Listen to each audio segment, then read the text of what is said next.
Functions of a complex variable, और most important concept है function का मैथ में। रियल वेरिएबल्स में हम फंक्शन ऑलरेडी देख चुके हैं, कई बार यूज कर चुके हैं। ये एक कॉरस्पॉन्डेंस है जो आपको एक सेट से दूसरे सेट में ले जाएगा। एक, एक सेट जो इनपुट बिहेव करता है फंक्शन के लिए उसे हम डोमेन कहते हैं, और दूसरे सेट को हम कहते हैं रेंज। तो अगर आपके पास एक कोई सर्टन पॉइंट है, उसके ऊपर आपने एफ अप्लाई किया है और आपके ट्रांसफॉर्मेशन के बाद आपको बी मिलता है एज अ रिजल्ट, तो बी को हम इमेज कहते हैं। बिल्कुल इसी तरह आपके पास कॉम्प्लेक्स वेरिएबल का फंक्शन होता है कि अगर आप कॉम्प्लेक्स वेरिएबल पे, कॉम्प्लेक्स सेट पे एक रूल डिफाइन कर दें तो वो ट्रांसफॉर्मेशन होगी इस डोमेन से रेंज में।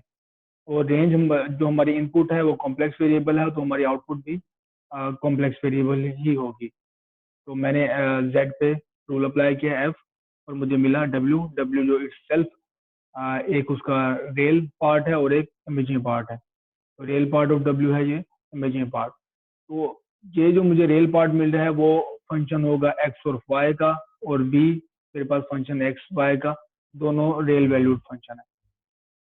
क्योंकि हमारे पास ये चार वेरिएबल्स इन्वॉल्व हैं, दो इनपुट के और दो आउटपुट के, तो हमें अगर इसको ड्रॉ करना है तो चार एक्सिस चाहिए होंगे हमें।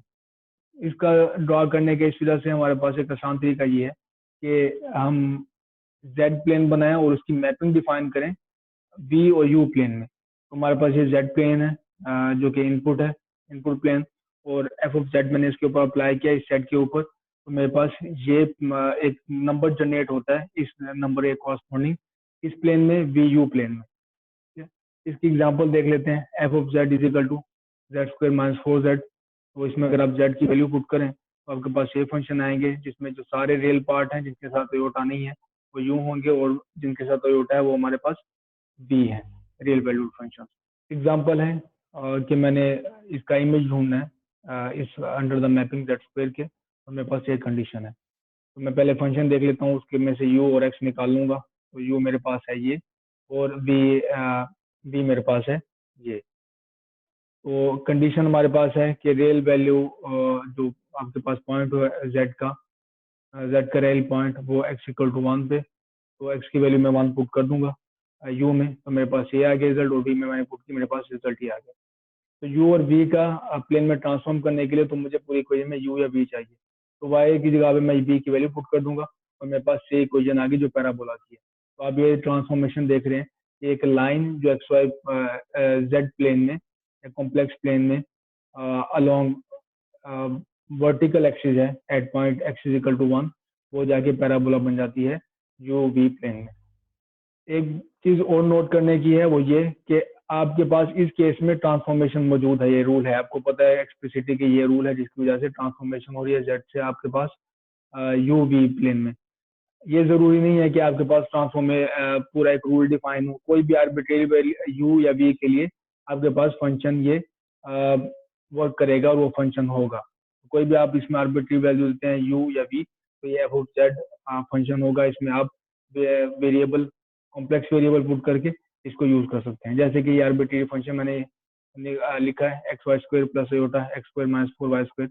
मुझे नहीं पता ये किस ट्रांसफॉर्मेशन से है, किस रूल से यहाँ पे हम पहुंचे हैं जेड पे डिफाइन करके, तो मैं इसको स्टिल यूज कर सकता हूँ, इसलिए ये फंक्शन है। कॉम्प्लेक्स फंक्शन से हम फ्लो भी डिफाइन कर सकते हैं 2D प्लेन में। लेट्स से हमारे पास एक कॉम्प्लेक्स फंक्शन है, इसकी इंटरप्रिटेशन है बेसिकली है कि हम इसे फ्लूइड फ्लो में एज अ वेक्टर बेस्ड बता सकते हैं कि एफ ऑफ जेड डिनोट कर रहा है स्पीड और direction of fluid of flow को किसी भी पॉइंट जेड पे। जैसे कि ये मैंने यहाँ पे ड्रॉ किया है, एफ ऑफ जेड जेड बार है, और ये हमारे पास जेड स्क्वायर है। तो इसको अगर आप प्लॉट करोगे और हर जगह पे मैग्नीट्यूड है, मैग्नीट्यूड ये डिनोट कर रहा है इसकी एरर की लेंथ, और जो डायरेक्शन है वो हमारे पास ये पोलर एंगल है। तो इस तरह हम फ्लूइड की डायरेक्शन भी बता सकते हैं। अगर आपके पास एफ जो कि पैरामीट्रिक है, ठीक है, रिप्रेजेंट कर रहा है पाथ ऑफ पार्टिकल फ्लो में, तो जो टेंजेंट होगा इसके ऊपर वो जरूर कोइंसाइड करेगा F of X T plus iota F Y T का।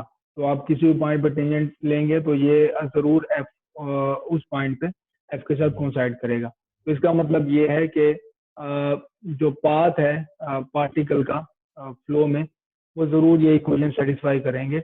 इस इक्वेशन का सोल्यूशन है स्ट्रीमलाइन फ्लो। एग्जाम्पल इस केस में हम एक देख लेते हैं।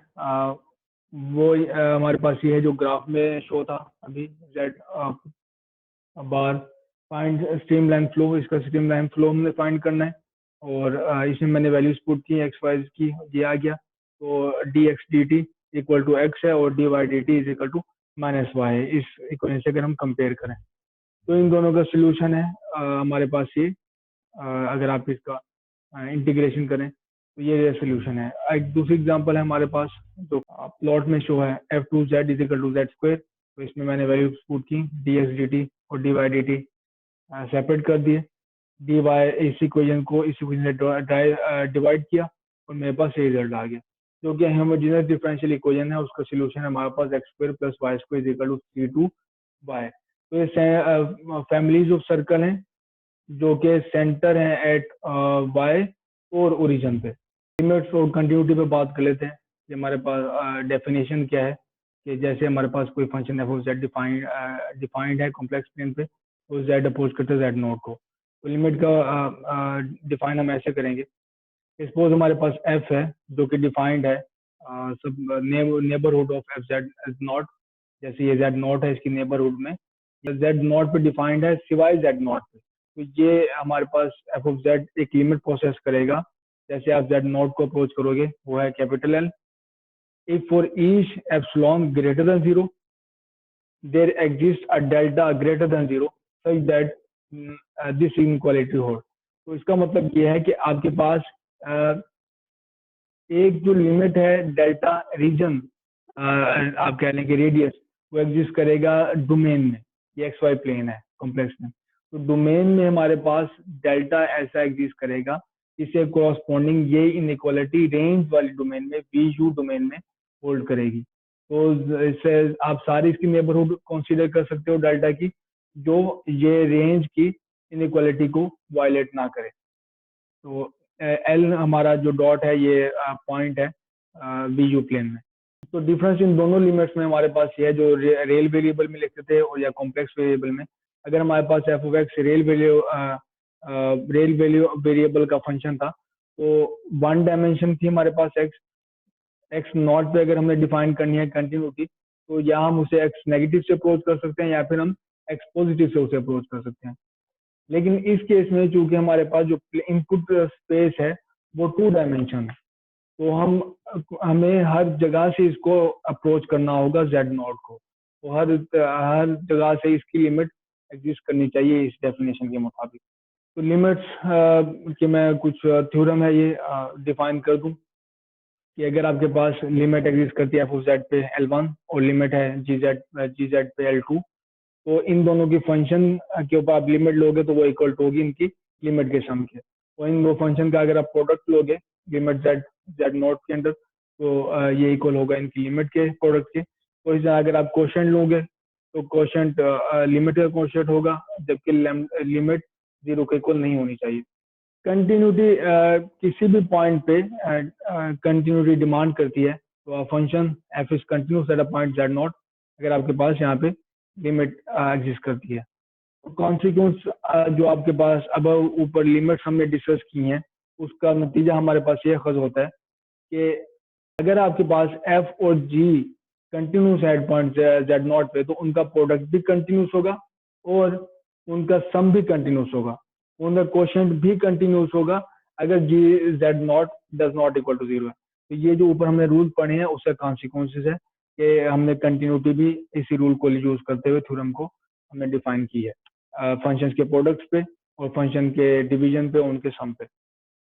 अब फंक्शन एफ, अब आपके पास कोई फंक्शन है जो पोलिनोमियल है कॉम्प्लेक्स नंबर में, जबकि ए आई जो कोफिशिएंट्स हैं वो कॉम्प्लेक्स कॉन्स्टेंट्स हैं। तो एफ ऑफ जेड को हम कहेंगे पोलिनोमियल ऑफ डिग्री n।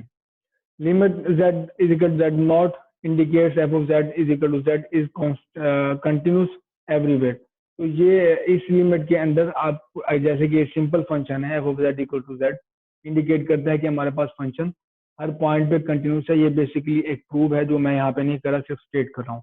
अगर आप इस पे ऊपर लिमिट अप्लाई करें ये तो आपको पता चलेगा कि ये throughout space complex plane Z plane में ये कंटिन्यूस है। तो इसके मुताबिक जो हमारा पोलिनोमियल भी कंटिन्यूस है। Having said that F of Z polynomial is continuous, तो हमारा इसके मुताबिक पोलिनोमियल भी कंटिन्यूस है और रेशनल फंक्शन भी कंटिन्यूस है। अगर आप इन दोनों का डिवीजन करो और हम इसको 0 से डिवाइड नहीं करना चाहेंगे तो ये इनइक्वालिटी होल्ड करनी चाहिए। डेरिवेटिव की बात कर लेते हैं हम। और हमारे पास डेरिवेटिव अगर एफ डिफाइंड है जेड नॉट की नेबरहुड में और जेड हमारे पास कॉम्प्लेक्स नंबर है, तो ये हमारे पास होगा यहाँ पे नेगेटिव है, तो ये हमारे पास डेफिनेशन होगी डेरिवेटिव की। और डेरिवेटिव को आप इस तरह भी लिख सकोगे। एक और चीज जो मैं स्टेट करता चलूँ यहाँ पे वो ये, अगर एफ डिफरेंशिएबल है किसी पॉइंट जेड नॉट पे, तो इसका मतलब है कि F continuous at point z not. इसके बाद कुछ हमारे पास रूल्स हैं जो कैलकुलस में हमारे पास रियल वैल्यू फंक्शन के डिफाइन थे। तो एग्जैक्टली ये रूल है कि अगर कांस्टेंट है तो derivative with respect to Z 0 है, और अगर आपके पास कोई कांस्टेंट मल्टीप्लाई है वो एज इट इज आ जाएगा। तो ये बिल्कुल वही रूल है तकरीबन जो हम रियल वैल्यू फंक्शन के लिए यूज कर चुके हैं, देख चुके हैं। तो एग्जाम्पल देख लें, अगर मैंने इसका डेरिवेटिव लेना है, simple power rule 3 multiply by power एक पावर में से -हो एंड सो ऑन। अगर आपके पास एफ जेड डिफरेंशिएबल है तो इसका मतलब है कि जेड डेल्टा जेड अपोज 0, अगर आप डेल्टा जेड किस एक्स वाई प्लेन में कहीं से भी अप्रोच करें तो आपको सेम नंबर मिलना चाहिए। ये लिमिट पुट करें, आपको हमेशा सेम नंबर मिलना चाहिए। इसकी एग्जांपल देख लेते हैं कि लेट्स से आपके पास f of Z is equal to x plus iota F y है, 4y है, तो मैंने delta z equal to this है, इन दोनों का डिफरेंस मैंने ले लिया वो ये है, और मैंने डेफिनेशन अप्लाई की तो मेरे पास ये है। अब डेल्टा जेड अपोज करता हूँ 0 को मैं दो साइड से। पहली साइड है अलोंग एक्स एक्सिस, तो अलोंग एक्सिस मूव होता हूँ मैं एक्स एक्सिस लाइन पे हूँ, तो डेल्टा वाई इक्वल टू 0 होगा। वो इसका आप देखोगे कि डेल्टा वाई 0 करने के बाद इसका आंसर आता है 1। इस तरह अगर आप वाई एक्सिस के अलोंग मूव करते हैं तो डेल्टा एक्स 0 होगा, लेकिन इस पाथ के थ्रू अगर आप अपोज करते हो 0 को तो आपका आंसर आता है 4। तो इसका मतलब है कि ये फंक्शन डिफरेंशिएबल नहीं है। अब एनालिटिक पॉइंट डिफाइन कर लेते हैं, तो ये थोड़ी सी ज़्यादा रिस्ट्रिक्शन है। वो ये कहती है हमारे पास कि किसी भी फंक्शन के लिए अगर वो पॉइंट जेड नॉट पे एनालिटिक है, जेड नॉट पे भी डिफरेंशिएबल हो और उसकी नेबरहुड पे भी डिफरेंशिएबल हो। अब और इसी तरह अगर आपके पास फंक्शन किसी डोमेन में एनालिटिक है तो इसका मतलब है डोमेन के हर पॉइंट पे वो एनालिटिक है।